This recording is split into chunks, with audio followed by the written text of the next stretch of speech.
السلام عليكم ورحمة الله وبركاته. بسم الله الرحمن الرحيم. الحمد لله رب العالمين. اللهم صل على سيدنا محمد وعلى آل سيدنا ومولانا محمد. الحمد لله. അള്ളാഹു റബ്ബുൽ ഇസ്സത്ത് നമ്മുടെ ഈ പുണ്യമായ മജ്ലിസ് സ്വീകരിക്കട്ടെ. അള്ളാഹുവിന് ഇഷ്ടപ്പെടുന്ന അമലായി കബൂൽ ചെയ്യട്ടെ. നമ്മുടെ പ്രയാസങ്ങൾ, വിഷമങ്ങൾ, എല്ലാ കടങ്ങളും അള്ളാഹു നീക്കി സന്തോഷം തരട്ടെ. നമ്മുടെ രോഗങ്ങൾക്ക് അള്ളാഹു ശിഫാ നൽകട്ടെ. നമ്മുടെ മരിച്ചുപോയ വേണ്ടപ്പെട്ട എല്ലാവരുടെയും ഖബർ റാഹത്തിലാക്കട്ടെ. എല്ലാ മുഅ്മിനീങ്ങളും മുഅ്മിനാത്തുകൾക്കും അള്ളാഹു മഗ്ഫിറത്ത് കൊടുക്കട്ടെ. ആമീൻ യാ റബ്ബൽ ആലമീൻ. പ്രിയപ്പെട്ടവരെ, പരിശുദ്ധമായ ദിക്ർ ദുആ മജ്ലിസിൽ നമ്മൾ ഒരുമിച്ച് കൂടി. ഈ പരിശുദ്ധമായ മജ്ലിസിൽ ആദ്യമായിട്ട് നമ്മൾ ചെറിയ ചെറിയ ദിക്റുകൾ, എന്നാൽ വലിയ വലിയ കൂലി കിട്ടുന്ന പരിശുദ്ധ വചനങ്ങൾ, അതാണ് ദിക്റുകൾ. നമ്മുടെ പ്രയാസങ്ങൾ, വിഷമങ്ങൾ, കടങ്ങളൊക്കെ മാറാനും നമ്മുടെ വലിയ വലിയ മുറാദുകൾ എളുപ്പത്തിൽ ഹാസിലായി കിട്ടാനും നമ്മുടെ കുടുംബത്തിൽ, നമ്മുടെ ജീവിതത്തിൽ, ജോലിയിൽ, സമ്പത്തിൽ, മക്കളിൽ എല്ലാം ബറക്കത്തും ഐശ്വര്യവും നിറഞ്ഞു നിൽക്കാനും എല്ലാം ഉതകുന്ന ഏറ്റവും മനോഹരമായ ദിക്റുകളും പരിശുദ്ധമായ സ്വലാത്തുകളുമാണ് നമ്മൾ ഇതിൽ ഉൾക്കൊള്ളിച്ചിട്ടുള്ളത്. പരിശുദ്ധമായ വെള്ളിയാഴ്ച രാവിൽ ഒന്നുകൂടെ സ്വലാത്തുകൾക്ക് വല്ലാത്ത പോരിശയാണ്. ഇന്നത്തെ സ്വലാത്ത് പരിശുദ്ധ റസൂൽ സ്വല്ലല്ലാഹു അലൈഹി വസല്ലമ തങ്ങളെ നേരിട്ട് കാണിച്ചു കൊടുക്കുന്ന സ്വലാത്താണ്. മലക്കയുടെ വാസ്തുത ഇല്ലാതെ ആരാ ചൊല്ലുന്നത്, പേര്, വാപ്പയുടെ പേര്, കുടുംബക്കാരിൽ ആരൊക്കെ ചൊല്ലുന്നുണ്ട്, അവരെ നേരിട്ട് ഹബീബിനെ കാണിച്ചു കൊടുക്കും സ്വല്ലല്ലാഹു അലൈഹി വസല്ലം. ഇന്നത്തെ സ്വലാത്ത് നമ്മുടെ ഹാജാത്തുകൾ പെട്ടെന്ന് നിറവേറ്റിയെടുക്കാൻ പറ്റും. ഈ സ്വലാത്തിന്റെ മജ്ലിസ് കഴിയുമ്പോൾ, അല്ലെങ്കിൽ സ്വലാത്തിന്റെ മജ്ലിസിൽ വെച്ച് റബ്ബേ നിങ്ങളുടെ ആവശ്യങ്ങൾ, ഇന്ന ആവശ്യങ്ങളുണ്ട് റബ്ബേ, നമ്മൾ ഓരോരുത്തരും നമ്മുടെ ആവശ്യം കൽബിൽ കരുതുക. ആ ദുആയിൽ അല്ലെങ്കിൽ ദുആ ചെയ്യുമ്പോൾ ആത്മാർത്ഥമായിട്ട് നമ്മൾ പറയാം. തീർച്ചയായിട്ടും എഫക്റ്റീവാണ്. പ്രത്യേകിച്ച് വെള്ളിയാഴ്ച ദുആക്ക് ഇജാബത്ത് കൂടുതലാണ്. ഇതൊക്കെ പരിഗണിച്ചുകൊണ്ട് നമ്മൾ പങ്കെടുക്കണം. അല്ലാഹു എല്ലാവിധ ഖൈറും നിഅമത്തും നമുക്കൊക്കെ തരട്ടെ. ആമീൻ യാ റബ്ബൽ ആലമീൻ. അസ്സലാത്തു വസ്സലാമു അലൈക യാ സയ്യിദി യാ റസൂലല്ലാഹ്. خذ بيدي قلت حيلتي يدركني مرادي. الصلاة والسلام عليك يا سيدي يا رسول الله.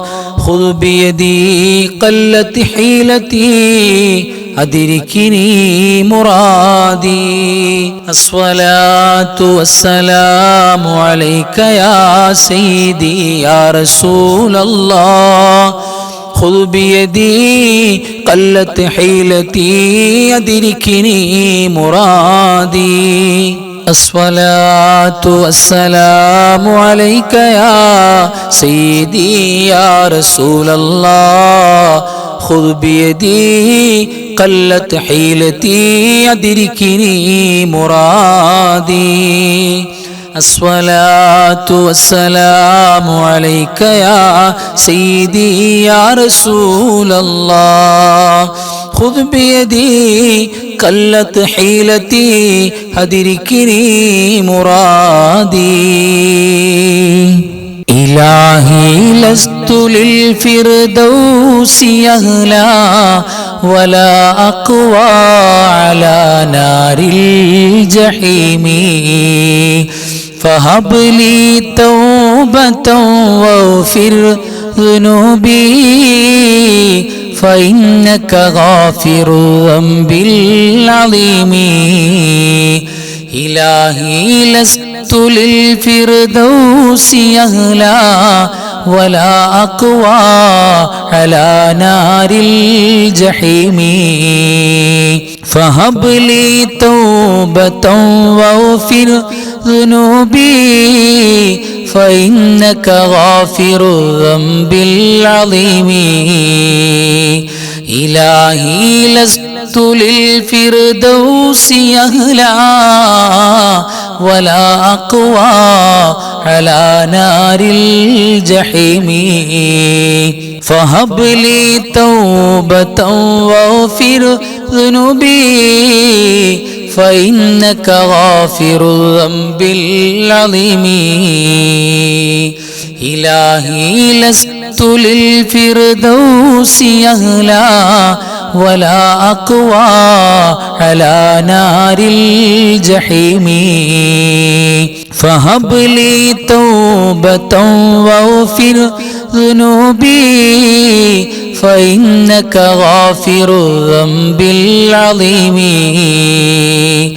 إلهي لست لست للفردوس أهلا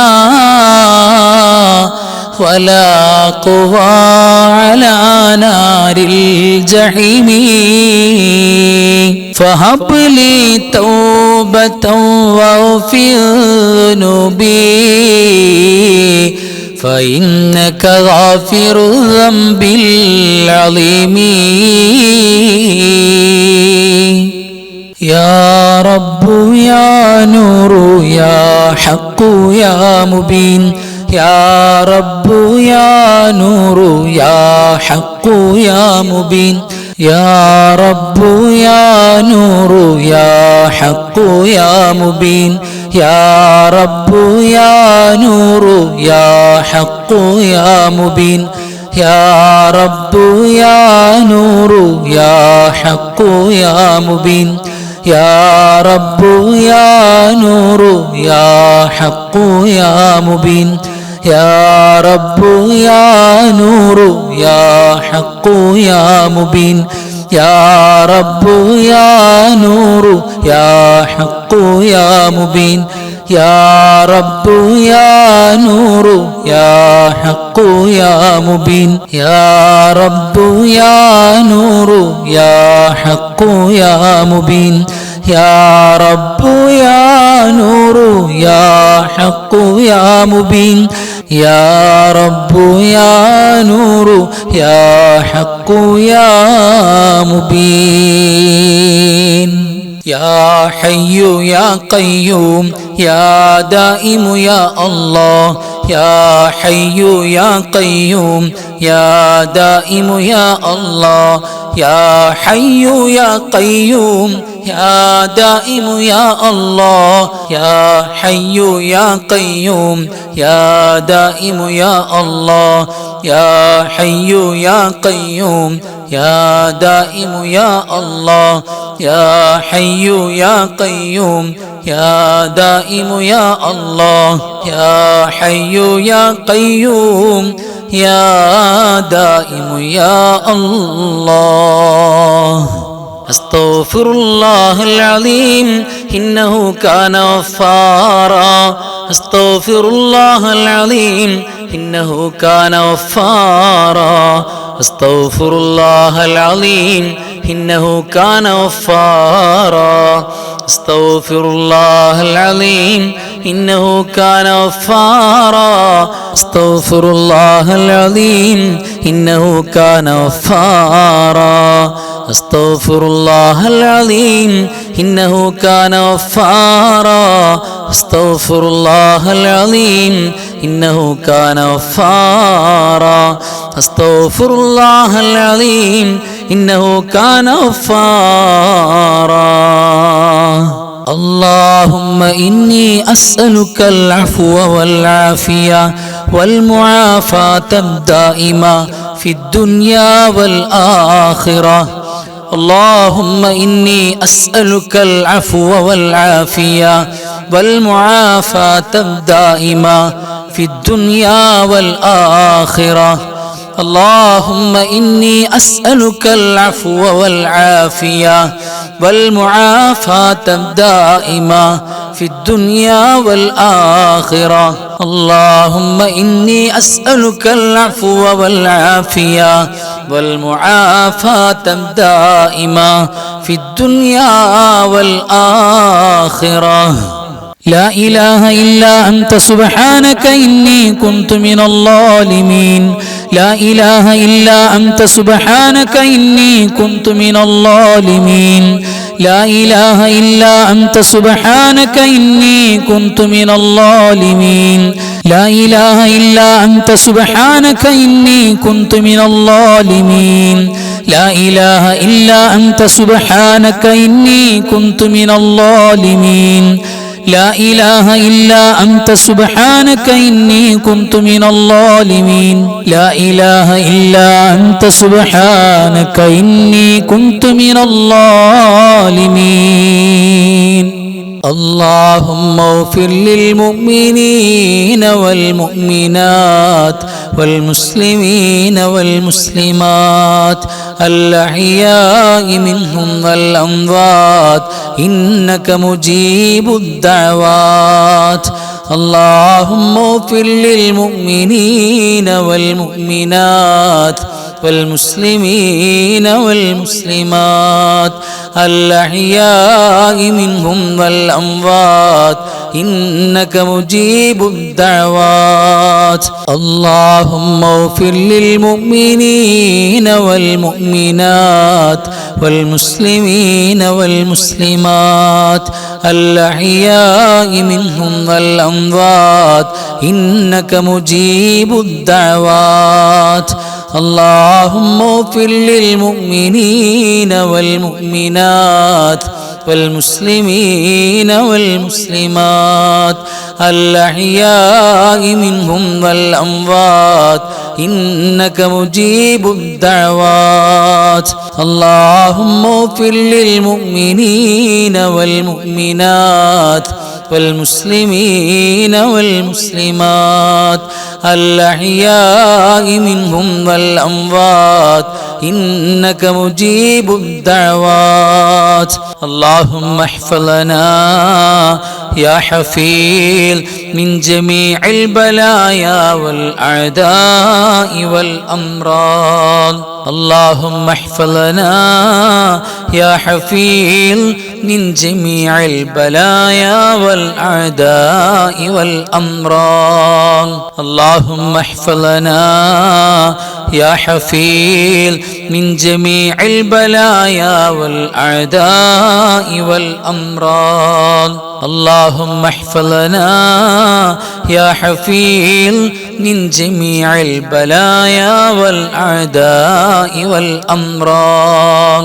اللهم احفظنا يا حفيظ من جميع البلايا والأعداء والأمراض.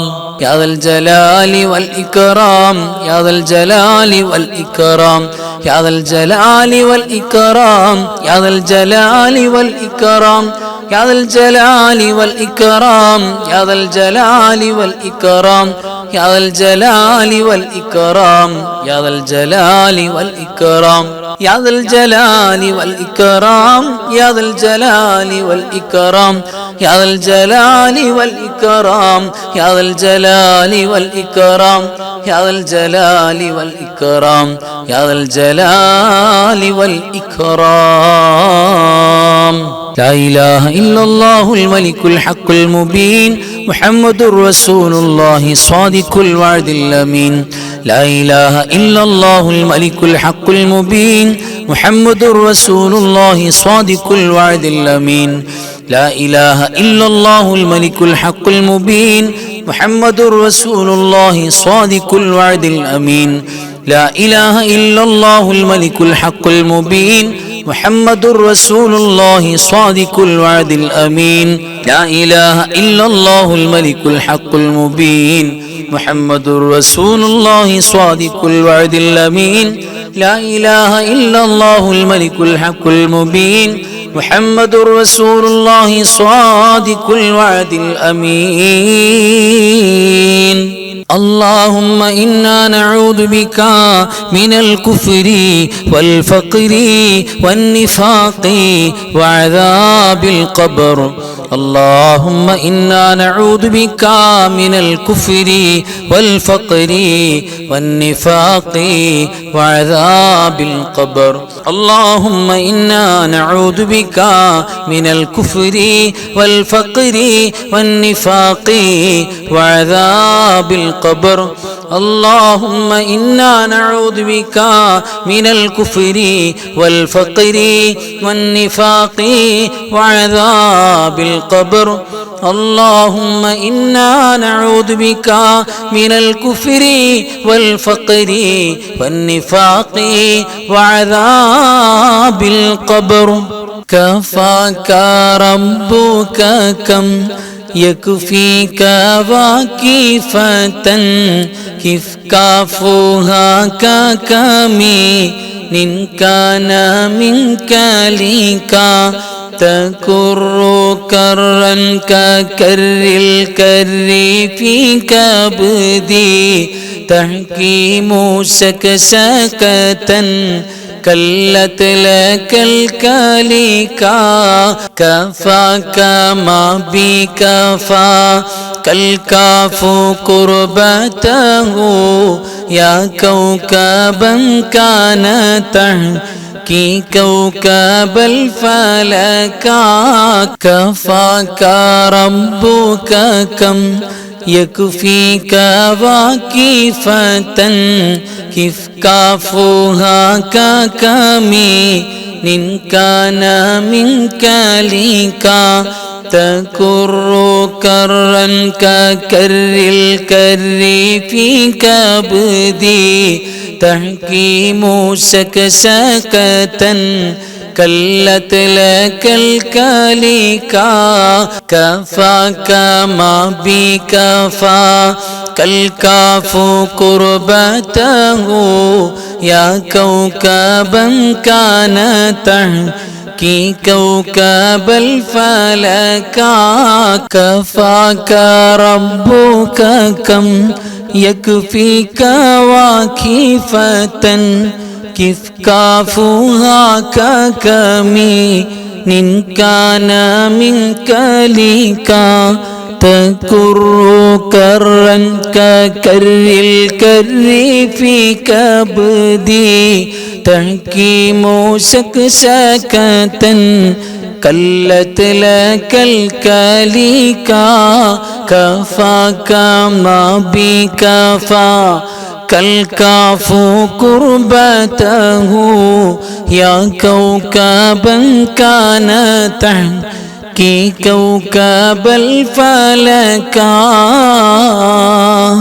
اللهم حين حياة العلماء ومتنا موت الشهداء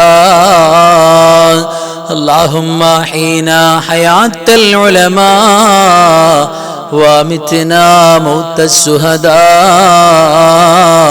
اللهم حين حياة العلماء ومتنا موت الشهداء اللهم حين حياة العلماء ومتنا موت الشهداء اللهم حين حياة العلماء ومتنا موت الشهداء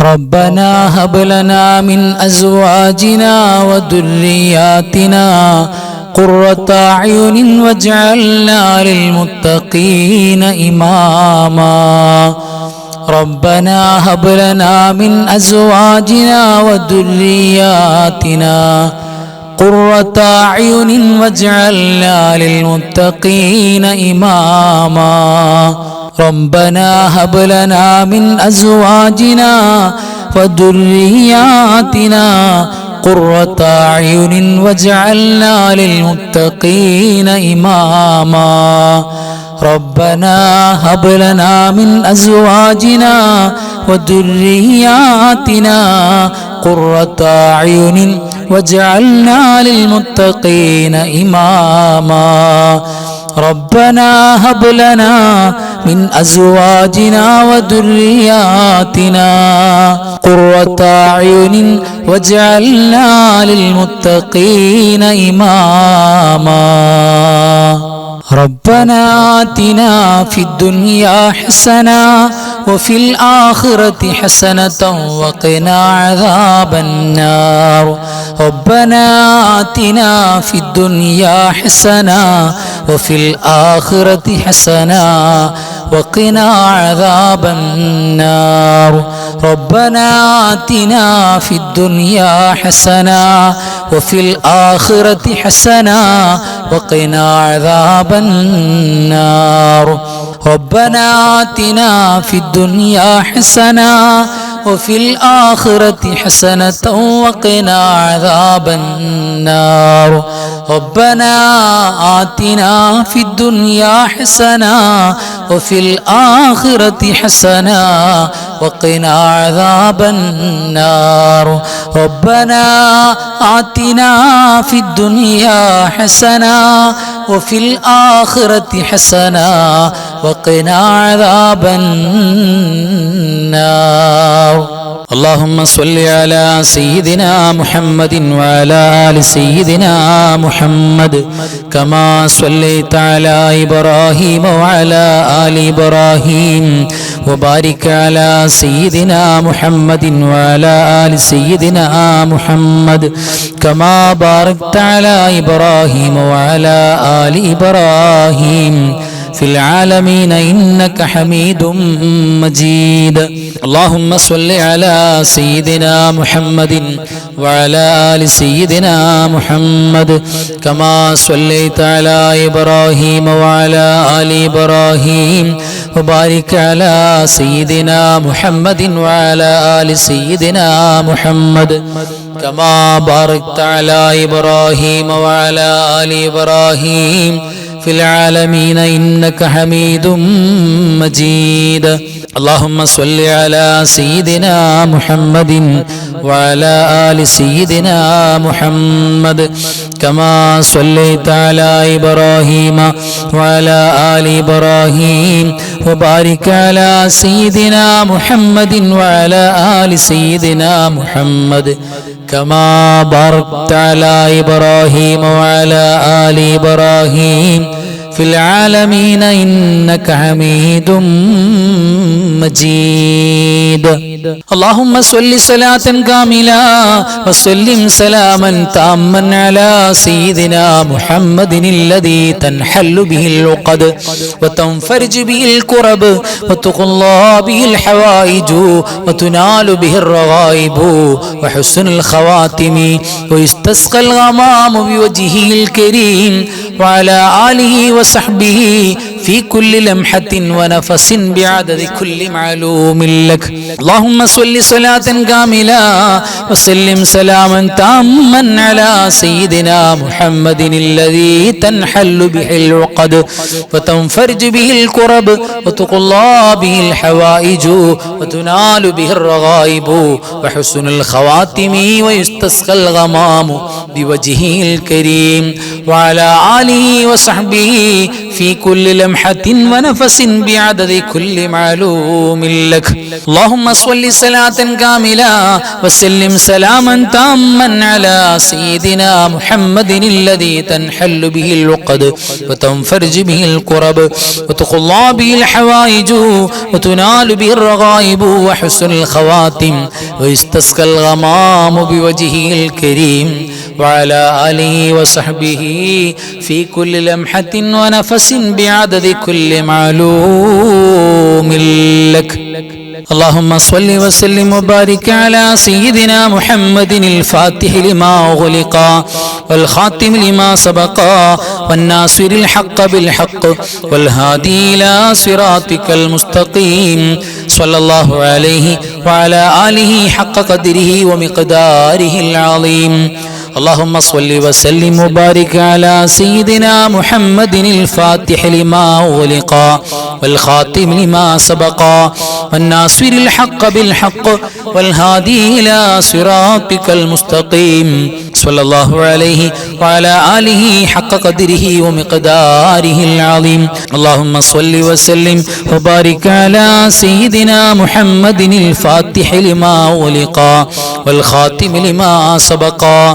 والناصر الحق بالحق والهادي إلى صراطك المستقيم صلى الله عليه وعلى آله حق قدره ومقداره العظيم اللهم صل وسلم على سيدنا محمد صلاة تنجينا بها من جميع الأهوال والآفات وتقضي لنا بها جميع الحاجات وتطهرنا بها من جميع السيئات وترفعنا بها على الدرجات وتبلغنا بها أقصى الغايات من جميع الخيرات في الحياة وبعد الممات اللهم صل وسلم على سيدنا محمد صلاة تنجينا بها من جميع الأهوال والآفات وتقضي لنا بها جميع الحاجات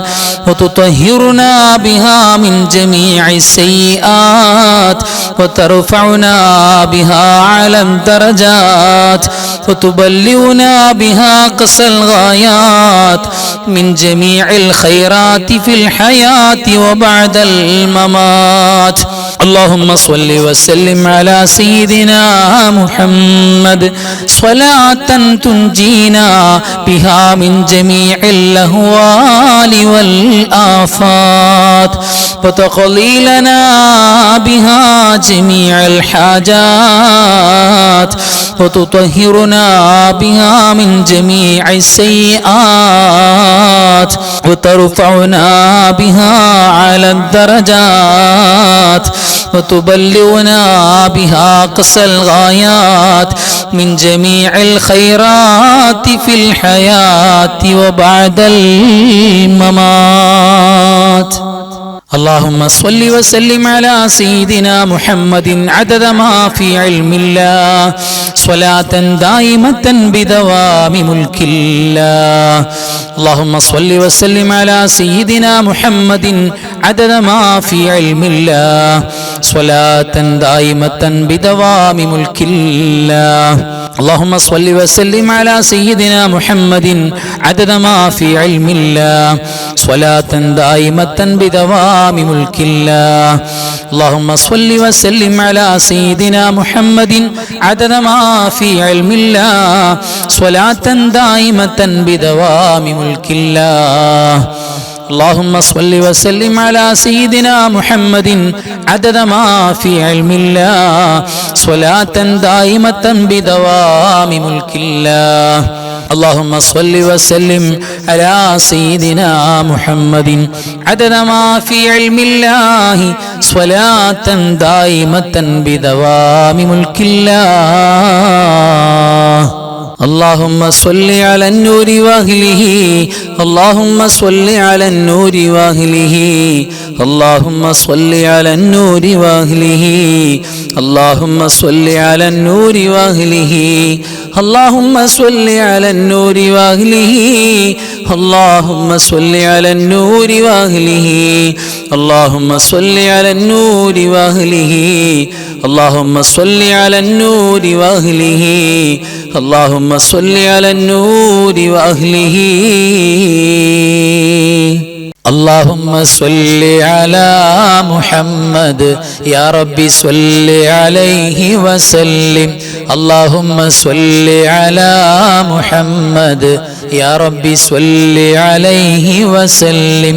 اللهم صل على محمد يا رب صل عليه وسلم.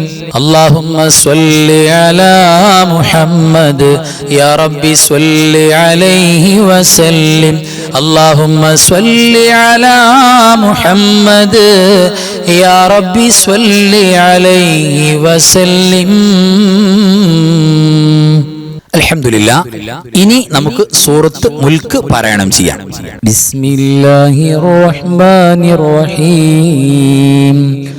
تبارك الذي بيده الملك وهو على كل شيء قدير الذي خلق الموت والحياة ليبلوكم أيكم أحسن عملا وهو العزيز الغفور الذي خلق 7 سماوات طباقا ما ترى في خلق الرحمن من تفاوت فارجع البصر هل ترى من فطور ثم ارجع البصر كرتين ينقلب إليك البصر خاسئا وهو حسير ولقد زينا السماء الدنيا بمصابيح وجعلناها رجوما للشياطين واعتدنا لهم عذاب السعير وللذين كفروا بربهم عذاب جهنم وبئس المصير إذا ألقوا فيها سمعوا لها شهيقا وهي تفور تكاد تميز من الغيظ كلما ألقي فيها فوج سألهم خزنتها ألم يأتكم نذير قالوا بلى قد جاءنا نذير فكذبنا وقلنا ما نزل الله من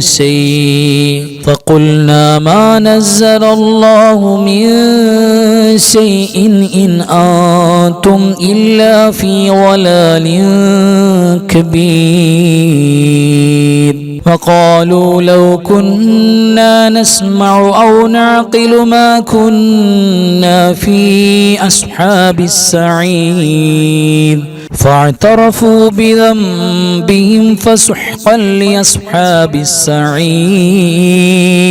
إن الذين يخشون ربهم بالغيب لهم مغفرة وأجر كبير وأسروا قولكم أو اجهروا به إنه عليم بذات الصدور ألا يعلم من خلق وهو اللطيف الخبير هو الذي جعل لكم الأرض ذلولا فامشوا في مناكبها وكلوا من رزقه وإليه النشور أأمنتم من في السماء أن يخسف بكم الأرض فإذا هي تمور أم أمنتم من في السماء أن يرسل عليكم حاصبا فستعلمون كيف نذير ولقد كذب الذين من قبلهم فكيف كان نكير أولم يروا إلى الطير فوقهم صافات ويقبضن ما يمسكهن إلا الرحمن إنه بكل شيء بصير أمن هذا الذي هو جند لكم ينصركم من دون الرحمن إن الكافرون إلا في غرور أمن هذا الذي يرزقكم إن أمسك رزقه بل لجوا في عتو ونفور أفمن يمشي مكبا على وجهه أهدى أمن يمشي سويا على صراط مستقيم قل هو الذي أنشأكم وجعل لكم السمع والأبصار والأفئدة قليلا ما تشكرون قل هو الذي ذرأكم في الأرض وإليه تحشرون ويقولون متى هذا الوعد إن كنتم صادقين قل إنما العلم عند الله وإنما أنا نذير مبين فلما رأوه زلفة سيئت وجوه الذين كفروا وقيل هذا الذي كنتم به تدعون قل أرأيتم إن أهلكني الله ومن معي أو رحمنا فمن يجير الكافرين من عذاب أليم قل هو الرحمن آمنا به وعليه توكلنا فستعلمون من هو في ضلال مبين قل أرأيتم إن أصبح ماؤكم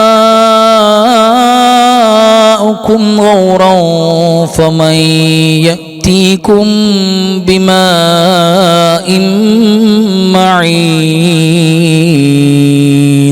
صدق الله مولانا العظيم. ഇനി അൽഹംദുലില്ലാ നമുക്ക് സൂറത്തുൽ ഫാത്തിഹ ഓതണം. ആ ഫാത്തിഹ ഓതുന്നത് നമ്മുടെ നിയ്യത്ത് എന്താ? ഒന്ന്, അല്ലാഹുവേ ഞാൻ മരിച്ച ഖബറിൽ ചെന്നാൽ എനിക്ക് ഖബറിൽ കൂട്ടായി സൂറത്തുൽ ഫാത്തിഹ വേണം. എൻ്റെ ഖബറിൽ സന്തോഷം വിളിച്ചുണ്ടാകാൻ, വിജയമുണ്ടാകാൻ, എൻ്റെ മരിച്ചുപോയ കാരണവന്മാർ, ഉസ്താദുമാർ അവരുടെ ഖബറിലേക്ക് കിട്ടാൻ ഈ മാസത്തിൽ, ഈ സഫർ മാസത്തിൽ മരിച്ചുപോയ ഒരുപാട് സ്വാലിഹീങ്ങളുണ്ട്, മുഅ്മിനീങ്ങളുണ്ട്, മുഅ്മിനാത്തുകളുണ്ട്. അവരുടെ എല്ലാം ഖബറിലേക്ക് ഇതിൻ്റെ സന്തോഷം ഉണ്ടാകാൻ അങ്ങനെ നിയ്യത്തിലെല്ലാം പ്രിയപ്പെട്ടവരെ നമ്മൾ മനസ്സിൽ കരുതുക. എന്നിട്ട് എല്ലാവരും എൻ്റെ കൂടെ ഒരു ഫാത്തിഹ. അൽ ഫാത്തിഹ. أعوذ بالله من الشيطان الرجيم بسم الله الرحمن الرحيم الحمد لله رب العالمين الرحمن الرحيم مالك يوم الدين إياك نعبد وإياك نستعين اهدنا الصراط المستقيم صراط الذين أنعمت عليهم غير المغلوب عليهم ولا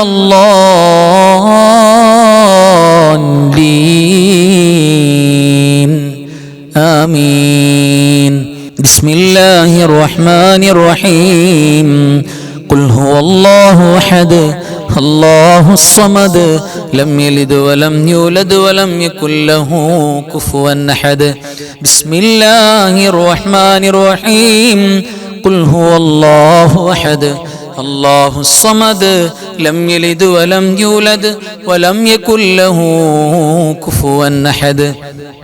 بسم الله الرحمن الرحيم قل هو الله أحد الله الصمد لم يلد ولم يولد ولم يكن له كفوا أحد.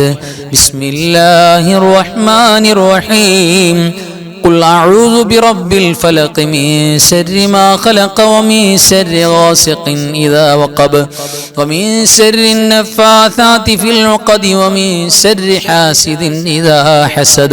بسم الله الرحمن الرحيم قل أعوذ برب الناس ملك الناس إله الناس من شر الوسواس الخناس الذي يوسوس في صدور الناس من الجنة والناس. الحمد لله الذي أنعم علينا بالإيمان وهدانا إلى دين الإسلام حمدا يوافي نعمه ويكافئ مزيدا. اللهم صل على سيدنا محمد وعلى آل سيدنا ومولانا محمد. അർഹമുറാഹിമായ മലിക്കുൽ ജബ്ബാറായ രാജസയ്യിദായ കരുണക്കടലായ കരുണാവാരിധിയായ അല്ലാഹ്, നിങ്ങൾ ഓതിയതും പറഞ്ഞതും ഒരുമിച്ച് കൂടിയതും ഒരുമിച്ച് കൂട്ടിയതും നീ സ്വീകരിക്കണേ അല്ലാഹ്. പഠിച്ചവനെ എല്ലാത്തിന്റെയും ഹബീബായ മുഹമ്മദ് മുസ്തഫ സ്വല്ലല്ലാഹു അലൈഹി വസല്ലമ തങ്ങളുടെ പുണ്യ റൗള ശരീഫിലേക്ക് എത്തിക്കണേ അല്ലാഹ്. അംബിയാക്കൾ, ഔലിയാക്കൾ, സ്വാലിഹീങ്ങൾ, ശുഹദാക്കൾ, സുഹദാക്കൾ, ഖൈറുൽ സ്വലാഹിന്റെ ആളുകൾ, ഞങ്ങളുടെ മരണപ്പെട്ടു പോയ മാതാപിതാക്കള്, വല്ലുപ്പമാര്, വല്ലുമ്മമാര്, ഉസ്താദുമാര്, എല്ലാ മുഅ്മിനീങ്ങൾ, മുഅ്മിനാത്തുകൾ അവരുടെ ഹദറത്തിലേക്ക് എത്തിക്കണേ അല്ലാഹ്. പടച്ചവനെ, സാധുക്കളായ ഞങ്ങൾക്ക് നീ അഫൂ നൽകണേ അല്ലാഹ്. ഒരുപാട് പാപങ്ങൾ, അപരാധങ്ങൾ റബ്ബേ നീ ചെയ്യരുതെന്ന് പറഞ്ഞ കാര്യങ്ങൾ ചെയ്തു പോയവരാണ്, സംഭവിച്ചു പോയവരാണ്. അല്ലാഹുവേ മാപ്പ് തരണേ അല്ലാഹ്. ഖബറിലേക്കും നാളെ മഹ്ശറിലേക്കും വിചാരണയ്ക്ക് വേണ്ടി, ഹിസാബിന് വേണ്ടി മാറ്റിവെക്കല്ല റബ്ബേ. അല്ലാഹുവേ, ഞങ്ങളുടെ ജീവിതത്തിൽ, ഞങ്ങളുടെ മജ്‌ലിസിൽ പങ്കെടുക്കുന്ന ഒരുപാട് മുഅ്മിനീങ്ങൾ, മുഅ്മിനാത്തുകൾ ബറക്കത്ത് നൽകണേ അല്ലാഹ്, ഐശ്വര്യം നൽകണേ അല്ലാഹ്. എല്ലാവിധ ബലാ, മുസീബാത്തുകൾ, ആഫാത്തുകൾ, ശുറൂറുകൾ, ബലിയാത്തുകൾ റബ്ബേ കാവൽ തരണേ അല്ലാഹ്. പല നിലക്കുമുള്ള രോഗങ്ങൾ, പ്രയാസങ്ങൾ ഉള്ളവരാണ് റബ്ബേ. പലരും ദുആ ചെയ്യാൻ പറഞ്ഞിട്ടുണ്ട്. രോഗങ്ങൾക്ക് കാമിലായ ശിഫാ നൽകണേ അല്ലാഹ്. ഞങ്ങളുടെ കുടുംബക്കാരും ഞങ്ങളുടെ വേണ്ടപ്പെട്ടവരും ഞങ്ങൾ മരിച്ചു കിട്ടാൻ കൊതിക്കുന്ന രോഗങ്ങളായി കിടക്കേണ്ട അവസ്ഥ വരുത്തല്ലേ അല്ലാ. ഞങ്ങളുടെ പലരുടെയും കുടുംബങ്ങളിൽ കാരണവന്മാര് പലരും റബ്ബേ രോഗിയായി കിടന്ന കിടപ്പാണ് അല്ലാ.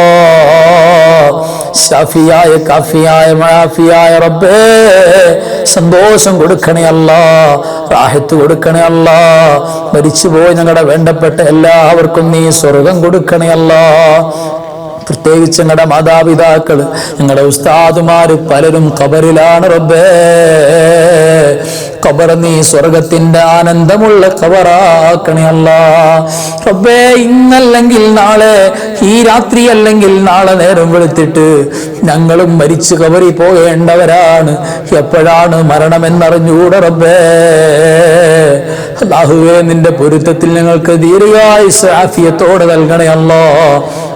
പടച്ചവരെ ഞങ്ങളെ മരിച്ചു ഖബറിൽ ചെന്നാൽ നിന്റെ കൂട്ട് ഞങ്ങൾക്ക് തരണേ അല്ലാ. റഹ്മത്തിന്റെ മലക്കുകളുടെ കൂട്ടുള്ള ഖബറാക്കണേ റബ്ബേ. നിങ്ങളുടെ പ്രയാസങ്ങൾ വിഷമങ്ങളെല്ലാം മാറ്റണേ അല്ലാ. മുറാദുകൾ എമ്പാടുമുണ്ട് റബ്ബേ. ദുആ ചെയ്യാൻ പലരും പറഞ്ഞിട്ടുണ്ട് അല്ലാ. മക്കളില്ലാത്ത, വീടില്ലാത്ത, കല്യാണം ശരിയാകാത്ത റബ്ബേ, ജോലിയില്ലാത്ത, കുടുംബത്തിൽ സന്തോഷം പ്രയാസങ്ങൾ വിഷമങ്ങൾ ഒരുപാട് തിങ്ങി നിൽക്കുന്നവര് റബ്ബേ എല്ലാറ്റിനും സലാമത്ത് തരണേ അല്ലാ. ലോക മുസ്ലിമീങ്ങൾ മുസ്ലിമാത്തികൾക്ക് റബ്ബേ നിന്റെ സഹായം നൽകണേ അല്ലാ. ഇസ്സത്ത് നൽകണേ അല്ലാ. ദില്ലത്ത് നൽകല്ലേ അല്ലാ. ഞങ്ങളുടെ സക്കറാത്തിന്റെ മരണത്തിന്റെ അവസാനത്തെ ശ്വാസം വരെ നിന്റെ ദീനിനെ കുറിച്ച് പറയാനും ദിക്ർ സ്വലാത്തുകൾ ചൊല്ലാനും ഞങ്ങളുടെ നാവുകൾക്ക് തന്റെ ഇടം നസീബാക്കണേ അല്ലാ. പഠിച്ചവരെ അപകടങ്ങളും അപകട മരണങ്ങളും തരല്ലേ അല്ലാ. താങ്ങാൻ കഴിയാത്ത വേദനയോടെ പ്രയാസത്തോടെ ക്യാൻസറും ട്യൂമറൊന്നും തരല്ലേ അല്ലാ. ശരീരം കീറി മുറിക്കേണ്ട രോഗങ്ങളൊന്നും തരല്ല റബ്ബേ.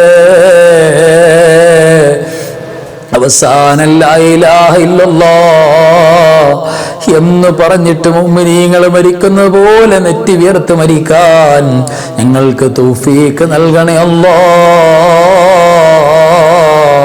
اللهم اغفر للمؤمنين والمؤمنات والمسلمين والمسلمات الأحياء منهم والأموات إنك مجيب الدعوات وقاضي الحاجات. اللهم رب ارحمهما كما ربياني صغيرا. اللهم رب ارحمهما كما ربياني صغيرا. اللهم رب ارحمهما كما ربياني صغيرا. آمين برحمتك يا أرحم الراحمين. بحق صلى الله على محمد صلى الله عليه وسلم. صلى الله على محمد صلى الله عليه وسلم. اللهم صل على محمد يا ربي صل عليه وسلم. صل على جميع الأنبياء المرسلين والحمد لله رب العالمين. السلام عليكم ورحمة الله وبركاته.